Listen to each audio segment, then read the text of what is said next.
Merci d'avoir cliqué sur cette vidéo. On croit souvent qu'un guerrier, c'est juste un homme plus fort que les autres.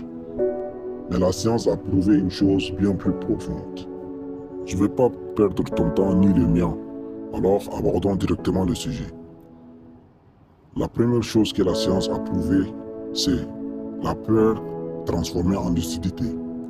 Les neurosciences ont montré que, chez les guerriers, l'amygdale, le centre de la peur, ne disparaît pas, mais elle est domptée. Elle cesse de paralyser et alerte comme une sentinelle. En même temps, le cortex préfrontal, la zone du jugement et du calcul, s'active avec une clarté rare. Le guerrier n'est pas celui qui n'a pas peur. C'est celui qui, au cœur du chaos, voit plus clair que les autres. Là où les foules paniquent, il avance. Son cerveau est une lame. La peur ne mousse pas son esprit, elle l'aiguise. Voilà, c'est le premier point. Maintenant, entrons dans le deuxième point. Le deuxième point, c'est la douleur métamorphosée en énergie. La science prouve que l'entraînement, les blessures, les épreuves libèrent des endorphines et modifient même les connexions neuronales liées à la douleur. Là où l'homme ordinaire crie et recule, le guerrier apprend à transformer cette brûlure en carburant. Chaque cicatrice devient une carte. Chaque brûlure devient une leçon. La douleur n'est pas son ennemi, c'est sa compagne silencieuse. Elle lui parle, elle lui montre jusqu'où il peut aller. Et plus il l'embrasse, plus il devient inarrêtable.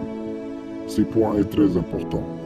En langage guerrier, quand la brûlure des muscles, la fatigue ou les blessures frappent, l'homme faible supplie d'arrêter.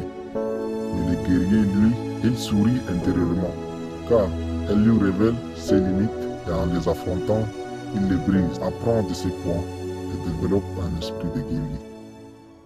Le troisième point, la discipline qui reprogramme le destin.